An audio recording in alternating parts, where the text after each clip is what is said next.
Zora, Steven, I am so excited to have you guys on the green room today to share a little bit more about what you guys are doing at ReJoule and really diving into the space of electric vehicles and specifically those batteries, the thing that actually makes it tick and how it might be able to have life even after being on the road. So Zora, Steven, I would love for you guys to share a little bit about yourselves and what you guys are working on solving over at ReJoule. Sure, I'll start. Hi, I'm Zora, the co-founder and CFO. My background is in corporate finance and business strategy, so I lead all things non-technical. And I'll let Steve do his intro. Sure, I'm Stephen Chung. I'm the technical co-founder. My background is in electronics, and I've been working in the battery space for about 7 years now. Awesome. And what are you guys building over at ReJoule? So we're building some advanced battery diagnostics technology where we're able to essentially measure the health of a battery in a much shorter time than what is available on the market today. It to do a capacity check for a battery typically takes between 5 to 10 hours. We can do it in minutes and sometimes even seconds. So if you think about, at least the way we like to think about the technology is that it helps you get data much quicker, accurate data. It helps you get accurate data much quicker. And because of that, you can make decisions on the battery much more quickly. Okay, so it's a predictive tool or is it a new measurement technology that's allowing you to find out if a battery still has usable life capacity after it's been run through multiple cycles? Is it more of a software solution or is it more of a measurement tool that is just using a new method? Yeah, that's a great question. So it can be both. Right now, it's more of a measurement method where we have hardware. There's some machine learning involved in that as well, where we're able to take a better measurement. In the future, once we get enough battery data, then this can definitely be used for predictive maintenance and predicting degradation, things like that. Okay. So at ReJoule, you guys are really focused on this core problem of obviously measuring battery capacity. What is the demand in the market today that leads you to believe that there is a need for a technology that can measure it quickly and accurately the exact capacity of each individual cell or pack? Yeah, there's a few different target markets we're going after. One of the first ones we're exploring is the used car market. So when you're selling your used electric vehicle, the challenge you have is there's a big question on the battery's health. So it's the new engine.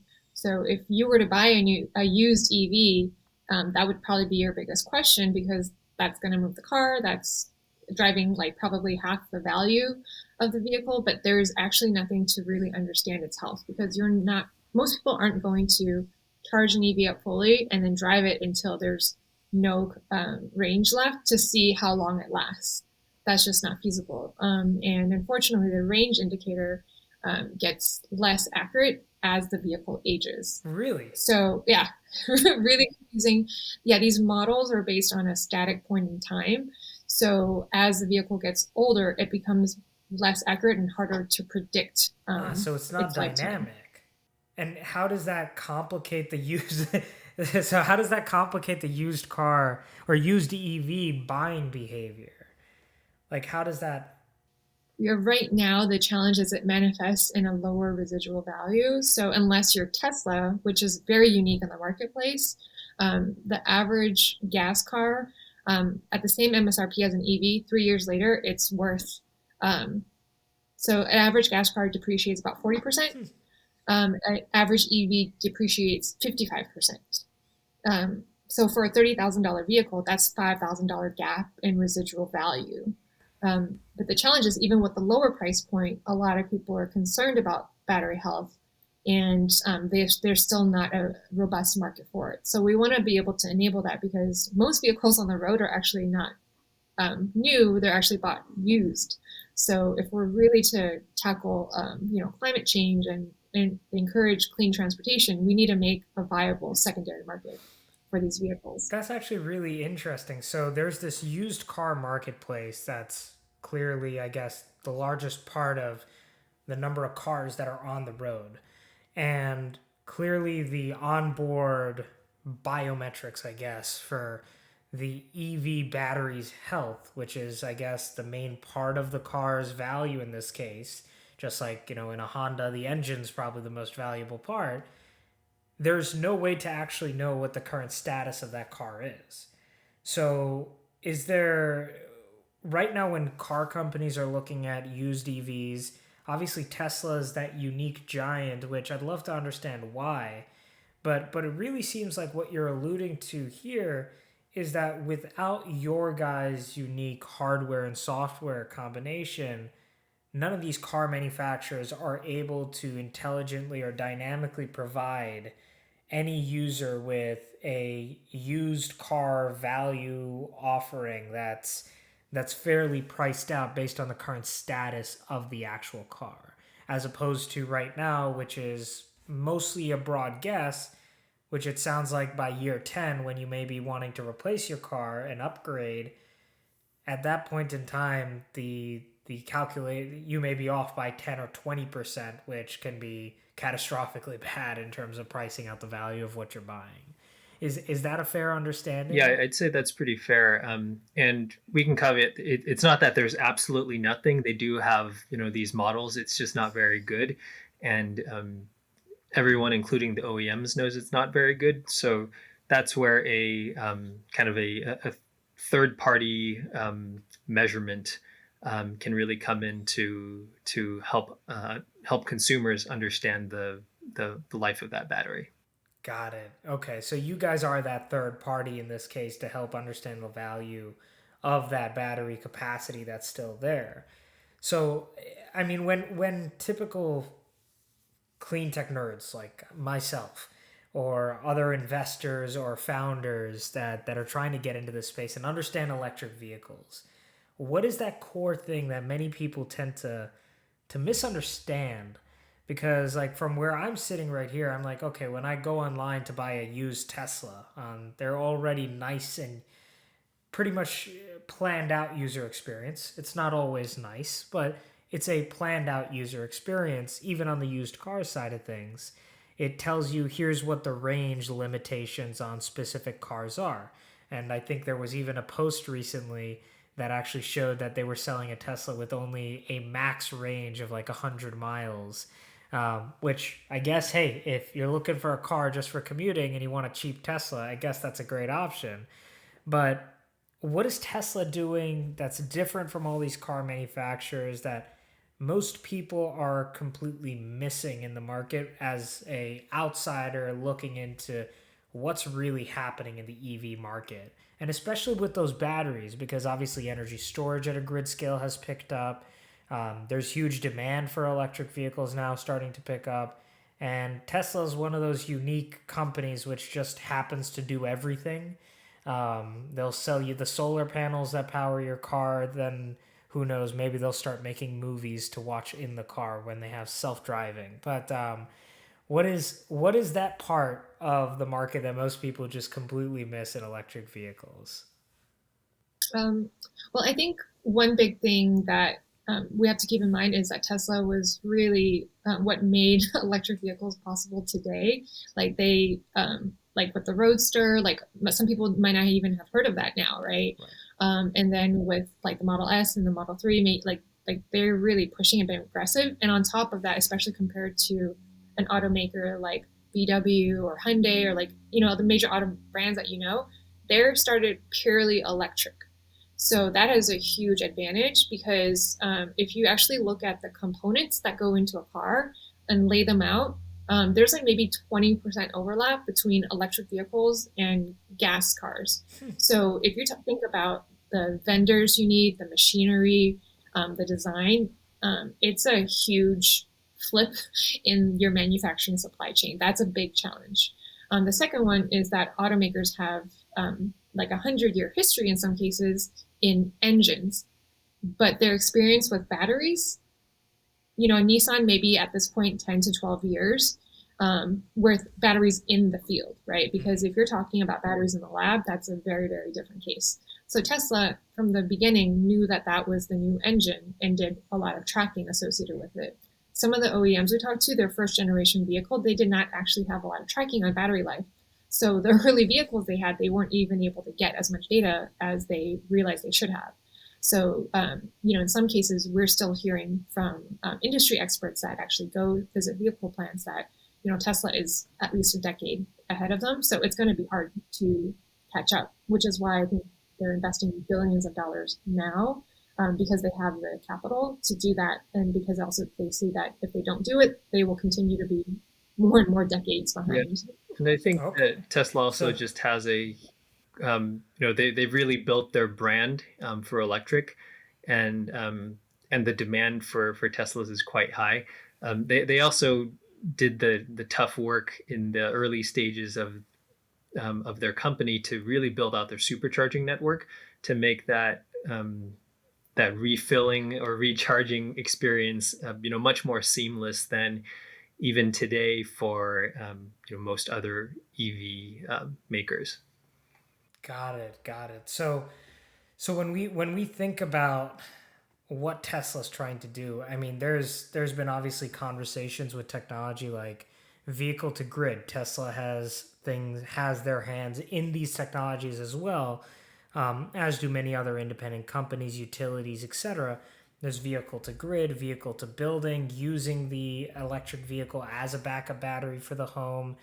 There's also second life discussions that are occurring where they're saying, hey, let's take these battery packs and dump them into a utility scale solar farm and aggregate them that way. There's even new financing mechanisms coming out where people are trying to finance for the miles driven on electric vehicles, something that you never heard of when you think about typical cars. So when we're looking at what the transition is, it seems like what you guys are bringing to the table is this monitoring solution that enables you to make the decision for the best reapplication of those cells. And is that where the industry is moving? Is that what the car manufacturers are asking? Where do you see this industry slowly headed towards? Because obviously, getting more electric vehicles on the road is awesome, but we also need to start thinking about what that second life usage or application of those vehicles might actually be. Is the 10-year mark the death mark because it's 80% capacity? Or are we suddenly breaking into a new realm where we'll be taking those cells, applying them into the utility scale, or applying them to, I don't know, maybe home Powerwall systems in Tesla's case? Where do you guys see it going? Yeah, I definitely see it moving in the direction that you're talking about, where the battery is essentially this energy storage asset that can power your vehicle, or can power your home, or can power the electrical grid at large. And we see our technology playing a key role in helping decide at what point does that transition occur. And then from a life cycle perspective, we're dumping all these batteries into the world, but we need to figure out the recycling aspect of things, right? And right now they're relatively small volumes, but in the future, when we're talking about hundreds of thousands or millions of EVs retiring per year, um, and then what are you going to do with all those batteries if you don't have a fast and accurate way of assessing the health of that? Then you don't know whether it makes sense to finance a second life battery project for for that next customer. You don't know whether you have another 3 years of life for a lease. So that's kind of how we see our technology playing a huge role, is just helping make a better financial and a safe decision for these batteries. We know there's going to be a lot of them out there, and the more we know about them, the more reliable that battery is, then the more we can really help that clean energy transition. Got it. So, where do you guys see the car manufacturers, the guys who are actually responsible for throwing these batteries on the road? How are they thinking about the second life applications? Are they all going to turn into Tesla and start installing power walls? Or are these companies looking at, hey, I am going to finance these electric vehicles in a really interesting and unique way, such that the battery asset is something that I can take back at any point in time and monetize differently? How are business models changing? How is the industry starting to look at it, and where are the new opportunities and new challenges that are arising that you guys are seeing from building ReJoule? Yeah, I think there's a lot of potential paths out there. I think one is going to be driven by regulation. So in like Europe and China, the automakers are actually responsible for the battery at end of life.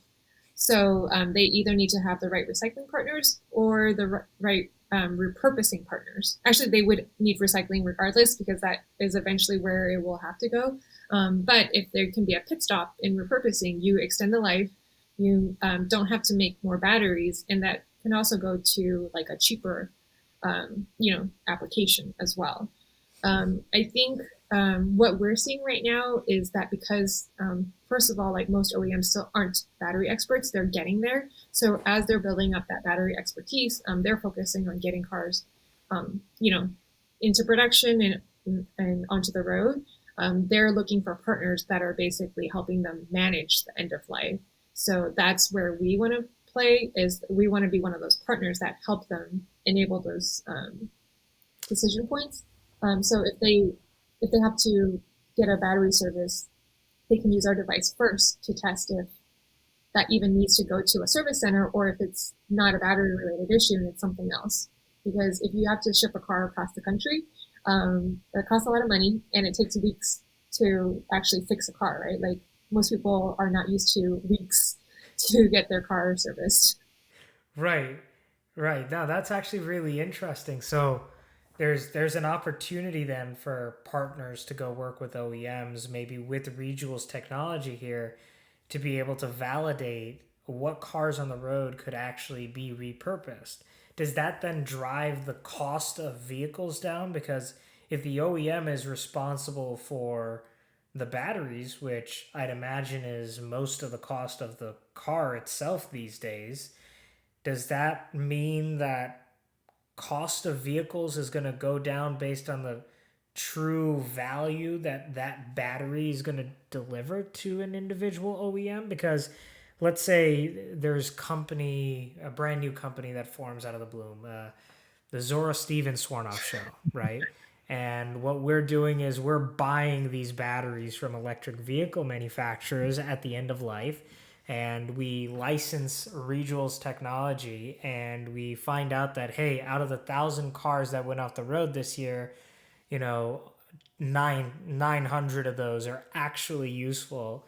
We send it to a packager, they put it into a Powerwall thing, and we go sell that at a slight margin upcrease. And now we're competing against Tesla and energy storage costs being significantly cheaper. But now the OEM says, well, hey, I just recovered 50% of the total cost of manufacturing, so I can reduce the cost of the car. Or does it not work like that in the OEM's mind as much as they're looking at it as that's a margin booster for me because the end consumer is paying for a vehicle all the same and they're paying for my brand and the experience or whatever, but this boosts my margin in a way that internal combustion engine vehicles just could never deliver to me. How are people starting to think about this, especially at that OEM Yeah. level? I was going to say, we can talk about that business opportunity offline, Swarnav. Um, yeah, and I think if we are to realize that, actually reducing the cost of the first of the vehicle, of a new vehicle, then we would really have to fundamentally change how the business models of OEMs works, because OEMs are great at producing vehicles, and then once it drives off the lot, they don't really have to worry about it so much. So then the question of ownership comes always comes up, and that's where a third party may come in and take ownership of that vehicle, um, of that battery, and then oversee that life cycle process. So I think rather than reducing the cost of a new vehicle, what may happen is there may be some incentive or some rebate to get rid of the vehicle at the end of that vehicle's life, and then we can figure out what to do with that battery, and there may be some additional revenues to be had from a second life battery project after that. Got it. So a consumer could actually be incentivized to be able to purchase brand new electric vehicles in the sense of, hey, if you give this back, you'll get some cash back for your car, more than your old 1990 Honda Civic or whatever.